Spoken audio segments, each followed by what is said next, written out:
Hey guys, welcome to another video. मेरा नाम है संकेत एंड आज का इस वीडियो में मैं आपको दिखाने वाला हूँ मेरे इस बाइक डोमिनार 400 में मैंने कौन से मॉडिफिकेशंस की है और उनके प्राइस भी आपके साथ शेयर करूँगा। अगर कुछ प्रोज एंड कॉन्स भी है वो मॉडिफिकेशंस के तो वो भी मैं आपके साथ शेयर करूँगा, तो बने रहे वीडियो में। So let's start.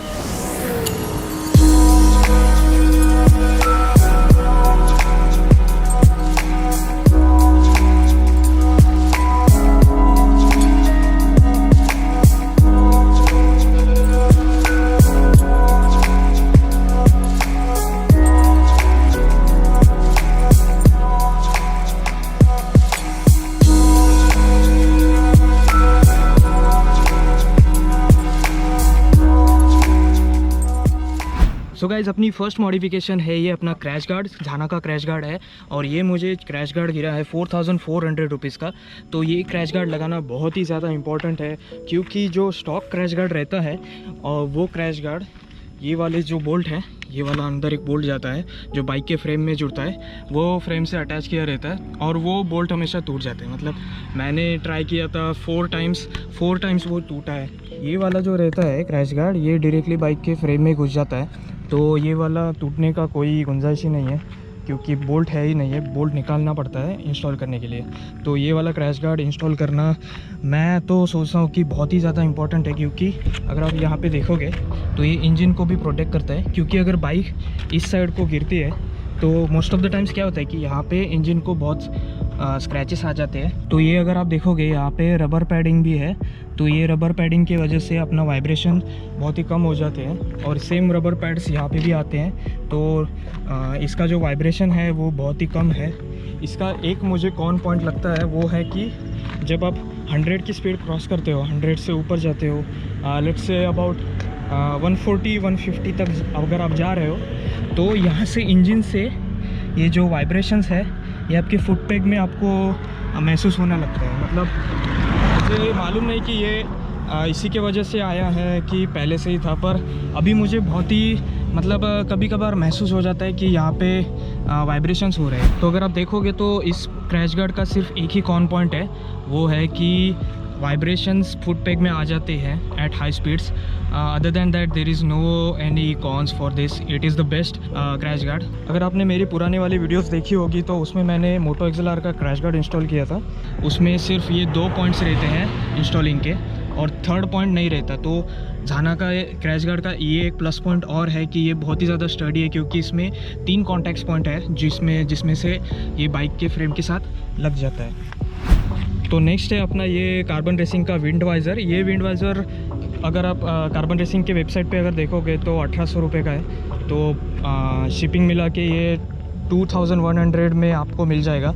तो ये विंड वाइज़र बहुत ही ज़्यादा हेल्पफुल है हाई स्पीड्स में क्योंकि जो विंड ब्लास्ट रहता है वो सारा आपके ऊपर से निकल जाता है। अगर आप इसको कंपेयर करोगे स्टॉक विंडशील्ड के साथ तो स्टॉक विंडशील्ड बहुत ही छोटा रहता है, तो सारा विंड ब्लास्ट आपके मुंह पे ही आ जाता है। तो ये कार्बन रेसिंग का विंड वाइज़र 2100 रुपीज़ में आपको मिल सकता है कार्बन रेसिंग के वेबसाइट पे। तो उसका डिस्क्रिप्शन में मैं लिंक डाल दूंगा, आप चेकआउट कर सकते हो। इसका एक कॉन पॉइंट मैं बताना चाहता हूँ। वो कॉन पॉइंट ऐसा है कि ये बहुत ही ज़्यादा ऊपर चला आता है। तो क्या होता है कि अगर बाइक पार्क किया है और किसी को मालूम नहीं है कि मतलब ये थोड़ा सा फ्रेजाइल है, तो वो क्या कर सकते हैं कि इसको पकड़ के इसे हिला सकते हैं। तो इससे क्या होता है कि मैं आपको दिखाता हूँ। ये यहाँ पे क्रैक गया है क्योंकि क्या हुआ था कि किसी बंदे ने इसको पकड़ के ऐसे हिलाया था देखने के लिए कि कितना स्टडी है। तो ये एक प्रॉब्लम है इसमें, ये क्रैक चला गया, पर ठीक है। तो अगर आप अपने बाइक सेफ पार्क करते हो तो ये प्रॉब्लम नहीं होगा। और एक जो मुझे कॉन पॉइंट लगा है वो है कि यहाँ पे मुझे ये वाइब्रेशन रेजिस्टेंस पैड लगाने पड़े क्योंकि ये बहुत ही ज़्यादा वाइब्रेट हो रहा था ये टूट जाने के बाद। तो ये एक कॉन पॉइंट नहीं बोल सकते, पर तो अगर आप ये परचेस कर रहे हो तो आपको ये मालूम रहना चाहिए, इसीलिए मैं बता रहा हूँ। तो ये था अपना कार्बन रेसिंग का विंड वाइज़र। सो गाइज़, जो नेक्स्ट मैंने मॉडिफिकेशन किया है वो है कि ये KTM के हैंडल बार गार्ड्स। तो ये हैंडल बार गार्ड्स मुझे 900 रुपीज़ में मिला है। ये दोनों साइड में ऐसे दिख जाता है और ये एक अच्छा लुक देता है बाइक को। इसका एक कॉन पॉइंट ये है कि ये किसी काम का नहीं है, एक्चुअली सिर्फ शो के लिए लगा है। इसमें अंदर कोई स्टील प्लेटिंग वगैरह कुछ भी नहीं है, तो अगर गिर जाता है तो ये टूट जाएगा, पर सिर्फ लुक के लिए मैंने लगाया क्योंकि ये इसके साथ बहुत अच्छा लगता है। हाँ, तो ये था अपना handle bar guards. So guys next in line जो मैंने मॉडिफाई किया है बाइक में वो है ये नंबर प्लेट का होल्डर। ये नंबर प्लेट का होल्डर है सह्याद्री का और ये मुझे 900 रुपीज़ में गिरा है। तो ये नंबर प्लेट होल्डर बहुत ही ज़्यादा स्टडी है, ये आप देख सकते हो, मैं हिला रहा हूँ पर ये मेटल का बना हुआ है, फुल मेटल बॉडी है, तो बहुत अच्छी क्वालिटी का है। तो ये मैं रेकमेंड करूँगा अगर आप ये लगा रहे हो विंड वाइज़र तो आपको इसकी ज़रूरत तो पड़नी ही पड़नी है। इसका कॉन पॉइंट कुछ भी नहीं है क्योंकि मुझे जिस काम के लिए चाहिए था वो काम ये बहुत अच्छे से कर रहा है। So moving on to the next modification, वो है ये अपना नंबर प्लेट का फ्रेम। ये नंबर प्लेट का फ्रेम मैंने अमेज़ॉन से ख़रीदा है, 150 रुपये में मिलता है। ये बहुत ही अच्छा काम करता है और लुक भी अच्छा दे देता है नंबर प्लेट को। तो ये दोनों 150 रुपये के है। इसका लिंक मैं डिस्क्रिप्शन में डाल दूँगा, आप चेकआउट कर सकते हो। So guys moving to the next modification है ये अपना टैंक ग्रिप। ये आप देख सकते हो दोनों साइड पे मैंने टैंक ग्रिप लगाया है, फुल रबर का है ये और ये मुझे 1000 रुपीज़ में मिला है। इसका लिंक मैं डिस्क्रिप्शन में डाल दूंगा। ये मैंने बाइकर शॉप से ख़रीदा था पर ये अमेज़ॉन पे भी अवेलेबल है, तो अगर आप इसको ऑनलाइन परचेज़ करना चाहते हो तो उसका लिंक मैं डिस्क्रिप्शन में डाल दूँगा, वो चेकआउट कर लो। इसका यूज़ जो है मतलब मुझे लगा था कि ये जो थाई को ऐसे मतलब ग्रिप देगा, पर ये इतना यूज़फुल नहीं है। मतलब ठीक ठाक है, काम करता है नहीं करता कुछ समझ में नहीं आता राइडिंग के टाइम। पर मैंने इसको इसलिए इंस्टॉल किया क्योंकि ये दिखने में बहुत अच्छा दिखता है बाइक के साथ और थोड़ा बहुत काम भी कर लेता है अपना।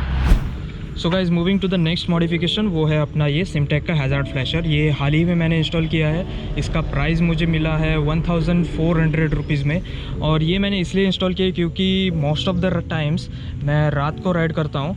तो रात को राइड करते समय अगर आप इसको हैज़ार्ड फ्लैशर को ऑन करके अगर आप चलाओगे तो दूर से भी नज़र आएगा कि बाइक जा रही है, तो इसीलिए मैंने इसको इंस्टॉल किया है। आपको अगर चाहिए तो मैं चालू करके दिखा देता हूँ।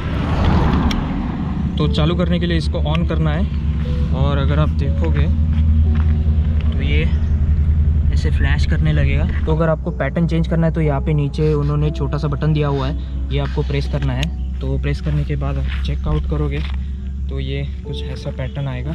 तो ये हैज़ार्ड फ्लैशर मुझे धनेश भाई ने सजेस्ट किया था, तो उन्होंने यूज़ किया है। वो बोलते हैं कि ये बहुत अच्छा क्वालिटी का है, तो इसीलिए मैंने भी इंस्टॉल कर लिया है।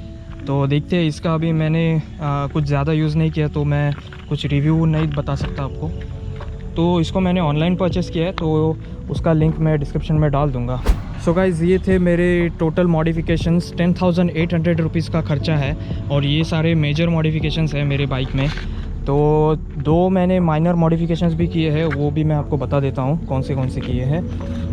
तो फर्स्ट मैंने जो माइनर मॉडिफिकेशन किया है वो है ये स्पंज, एंटी वाइब्रेशन स्पंज। तो ये मैंने यहाँ पे लगाया क्योंकि ये बहुत वाइब्रेट हो रहा था हाई स्पीड्स पे, तो इसीलिए मैंने इसको लगाया है यहाँ पे।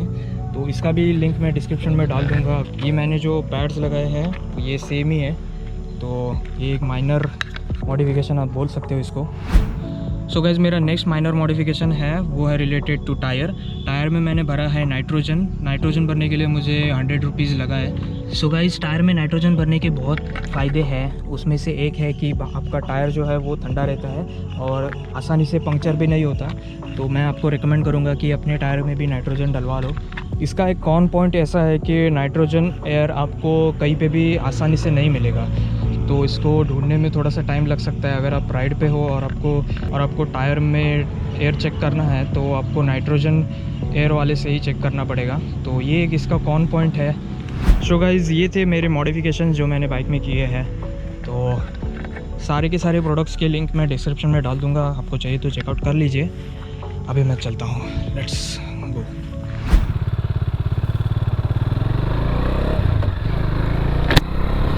अच्छा सा बैकग्राउंड म्यूजिक लगा के वीडियो एंड करने का टाइम हो गया।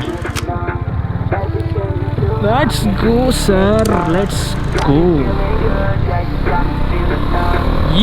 Got me shook from the way your body looks.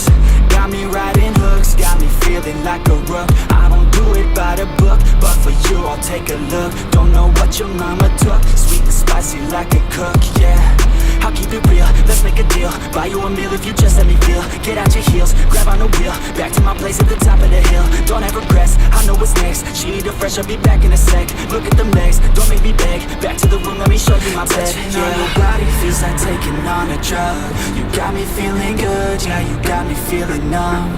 Everything you do, I can't seem to get enough. You got me feeling good, yeah, you got me feeling numb.